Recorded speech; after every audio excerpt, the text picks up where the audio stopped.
ሰላም እንዴት ናችሁ? ዛሬ በመነጽር መጥቼላችኋለሁ እና ዛሬ የማነሳው ሀሳብ ደግሞ አብዛኞቻችሁ ሲክስ ፓክ ትፈልጋላችሁ፣ ማለትም ይሄን ትፈልጉታላችሁ።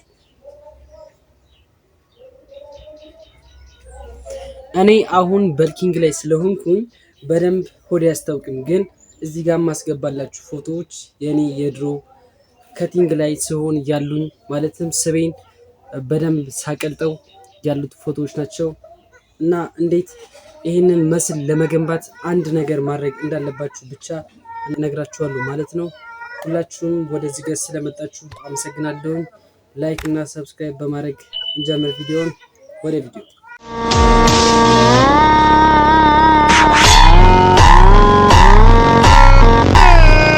አብዛኞቻችሁ ሲክስ ፓካችሁ እንዲወጣ ምግብ ትቀንሳላችሁ፣ የተለያዩ ጣፋጭ ነገሮችን እንዲሁም የዳይት ወረቀታችሁን ታውጡና ወይም ኖትቡካችሁን ታውጡና ትጽፋላችሁ። ዛሬ የበላሁት ምግብ ይሄን ያክል ነው፣ ዛሬ እንደዛ አደረኩ ትላላችሁ። ግን ይሄ በጣም ትንሹ ነገርና ትንሹ ነገር ነው። አብዛኞቻችሁ ሲክስ ፓክ እንዲወጣላችሁ ብዙ አይነት ኤክሰርሳይዝ ትሰራላችሁ። አብዛኛውን ጊዜ የሁላችንም ሰት የሚሆነው ሲክስ ፓካችን በጣም ብዙ ስራ ይፈልጋል ብለን ማሰባችን ብቻ ነው። እኔ ሆዴ እንደዚህ ትክክል የሚያደርጉልኝ ሁለት ኤክሰርሳይሶች ብቻ አሉ። እነዛም በደንብ እነግራችኋለሁ እና ደግሞ አንድ ዋና የምለውን ለሲክስ ፓክ በደንብ ጎልቶን ይታይ የሚያደርግ አንድ ልማድ እነግራችኋለሁ። በደንብ ተከታተሉ። የመጀመሪያው ሁለቱ ኤክሰርሳይሶች ምን ናቸው? መጀመሪያ ከታች ያለውንና እስከዚህ ማለት እዚህ ጋር ያለውን የሲክስ ፓክ መስላችንን እንዲያሰራልን አንድ የኤክሰርሳይዝ መረጣ እናካሄዳለን ማለት ነው። የመጀመሪያው የሚሆነው የሲክስ ፓክ መስላችንን የሚያሰራልን የፑላፕ መንጠልጠያው ላይ እንጠለጠልና እግራችንን ቀጥ አድርገን ማንሳት ነው። እዛ ጋር የምታዩቸው እነዚህ ስፖርተኞች ሁሉም የሚሰሩት ይሄንን ነው ሳሎች እና ይህንን ስራ በደንብ መስራት አለባችሁ። እግራችሁ ደግሞ በደንብ መታጠፍ የለበትም። መካከለኛ ጀስታውን ይሄ እግራችሁ ቢሆን በቃ እንዲያርጋችሁ ነው እንትን ማለት ያለባችሁ።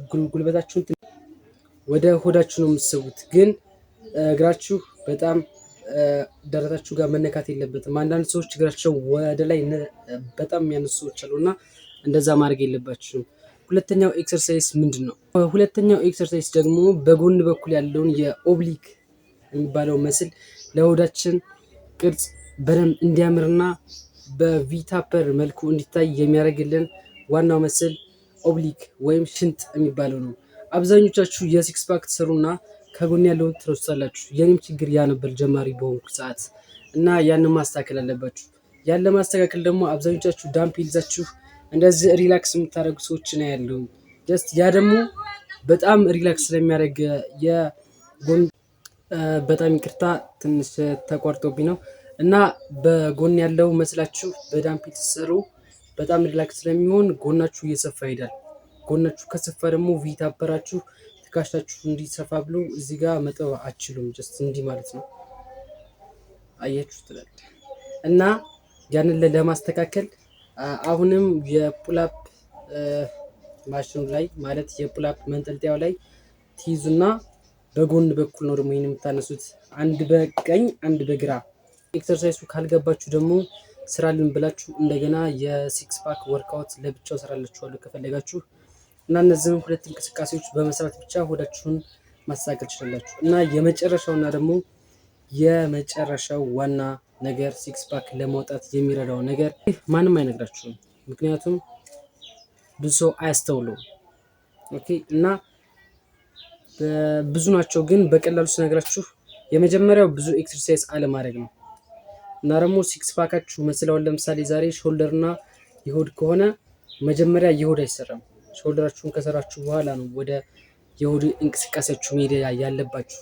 ምክንያቱም የሆድ እንቅስቃሴያችሁን ከሰራችሁ ቀድማችሁ ጥንካሬያችሁ ይጎላል ማለት ይሄ ሆድና ሎወር ባካችሁ ነው ሰውነታችሁን ከወገብ በላይ ያለውን የሚያንቀሳቅሰው ማለት ይቻላል። እና ያ ደግሞ ጀስት ወይ ስትራፕ ከያዘ ወይ ደግሞ መጀመሪያ ከዛለ ሌላ እንቅስቃሴ ስታደርጉ በጣም ነው የሚደክማችሁ።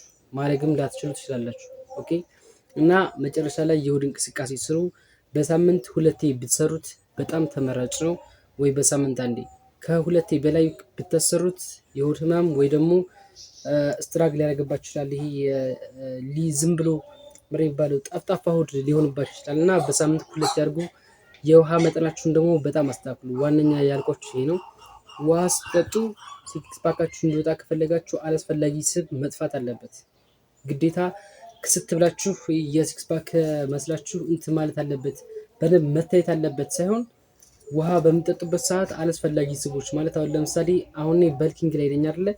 ውሃ የምጠጣው ወደ 1 ሊትር እስከ ከ1.8 እስከ 2 ሊትር ነው የምጠጣው እና ያን ውሃ በምጠጣበት ሰዓት ፊቴ ላይ ያሉ እነዚህ አላስፈላጊ ስቦች እዚህ ጋር አንገት ላይ ያሉ፣ ሆድ ላይ ያሉ እነዛ በራሳቸው ጊዜ ይጠፋሉ። ውሃን በምጠጡበት ሰዓት በላብ አማካኝነት ይጠፋሉ እና ውሃ መጣችሁን እንዳረሱ። ውሃ ካልጠጣችሁ የሲክስ ፓክ መስል አይታሰብም እና እነዛን ኤክሰርሳይሶች መስራት እንዳረሱ።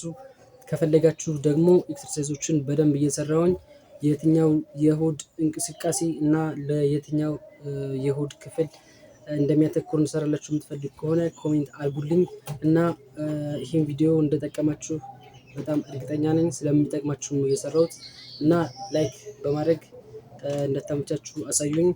የተለያዩ ስለ እንጀራ፣ ስለ ሽሮ እና ስለተለያዩ የኢትዮጵያ ምግቦች እናወራለን። ከፊትነስ ጋር የሚሄዱ ከሆነና እንደማይሄዱ ከሆነ ምርመራ እያደረግን የምነግራችሁ ይሆናል። ያንን እና እስከዛ ድረስ እናንተ ሰብስክራይብ በማድረግ ቀጣይ ቪዲዮ እንዲደርሳችሁ ማድረግ ትችላላችሁ።